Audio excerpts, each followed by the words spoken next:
horas. Esse é o Tá aí uma evolução que eu não tenho a menor pressa. Esse é o termo técnico. É mesmo? Evoluiu para óbito. É verdade. Né? Portanto, a ideia de evolução como melhoria, ela é um equívoco. É. E, portanto, em relação ao mundo da inteligência artificial, estamos evoluindo sim. Mas podemos evoluir para óbito, ou, como diria o Caetano, ou não. Ou não.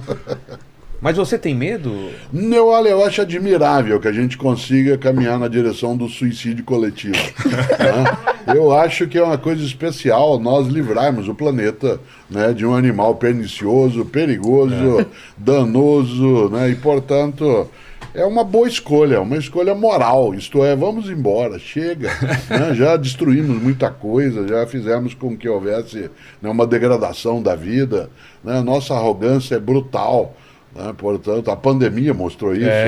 A gente imaginava que a nossa ameaça viria do espaço, um meteoro, um asteroide, um ataque criamos alienígena. míssil, e de repente veio do nosso dia a dia. Né? E, portanto, a filosofia ela tem essa vantagem.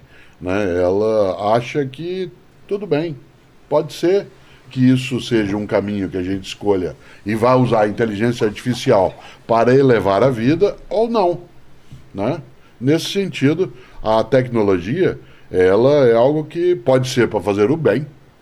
Eu dizia isso ontem na nossa conversa, numa palestra, né, na cidade de Belém, o quanto que o mundo digital seria hoje um ensinante digital. Né? Eu ter aprendentes digitais, que a gente chamava e chama de aluno também, em várias situações, elevou a minha capacidade de fazer. Tem uma tecnologia que chegou que, no lugar de me tirar como docente, Te levou né, a ela me lugares que você levou nem a lugar. imaginava. Jamais. Pode ter um cara no Japão Jamais. aprendendo E tem. contigo. Então, E eu também. O número de vezes que eu aprendo com outras pessoas de um modo que antes eu não teria contato, portanto, essa rede neural, né, de capacidade de permuta de saberes, ela é muito forte. Se nós tivermos o chatbot como sendo um auxiliar a isso, Maravilha. ótimo. Do contrário... é porque o computador não tem ética e não tem moral, né? E essa é a grande discussão do pessoal, que eles querem dar uma parada na inteligência artificial, é assim, quem que vai controlar essa ética e essa moral? Porque ele tem viés também, É, né? Ele é alimentado claro. com essas informações. Mas Eu isso que até meu tenho pai uma falou... curiosidade com a Regiane, você é ex-dentista. Né? A tua atividade exigiu muito de você que você tivesse perícia. Essa perícia no sentido técnico, isto é, a capacidade de fazer algo sem equívoco ou com a redução ao máximo do equívoco, ela é obtida cada vez mais com o uso de robôs. Não necessariamente na tua área, em outras áreas também. Mas o que seria exclusivo de uma dentista ou de um dentista que a máquina em si ela não teria? Um olhar clínico, uma percepção, uma intuição? Eu acho que o cuidado ao paciente. A empatia com a dor do paciente, eu acho que é uma coisa que a máquina nunca vai ter. Inclusive, quando a gente fala, e o Yuval fala, né, da evolução, da transformação de todas as profissões ligadas à medicina, que o médico vai se tornar de novo um cuidador, porque a máquina vai fazer o diagnóstico e a máquina vai te dar um diagnóstico melhor. O algoritmo da máquina pode ser melhor do que o algoritmo humano para fazer um diagnóstico e para prever a evolução, né? E acho que em todas as ciências médicas isso pode acontecer.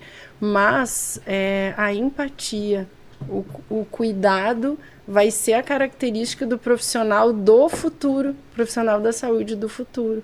Então eu achei muito bonito e eu acho muito pertinente, porque a máquina vai ter empatia? Vamos ensinar a Essa máquina? é a questão dos soft Exato. skills que as escolas querem incentivar, né? A questão da humanidade que existe em cada um de nós. E uma das coisas que foi uma surpresa acho que para a humanidade inteira, é que a gente achava que a questão dos robôs, né, da inteligência artificial, ia substituir os trabalhos manuais.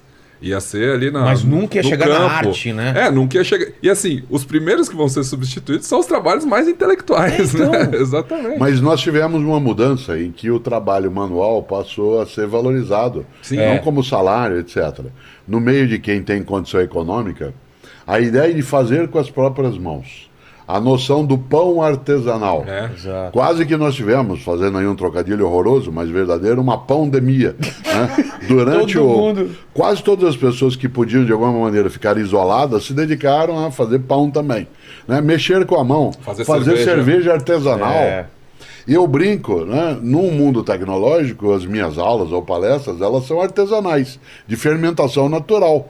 Sou eu, um público, né? Não tem nenhuma outra tecnologia, exceto, claro, né? Um microfone ou eventualmente Não uma tem nem transmissão. PowerPoint. Nada, É? nem ponteira. É mesmo? Não só... tem. Sim.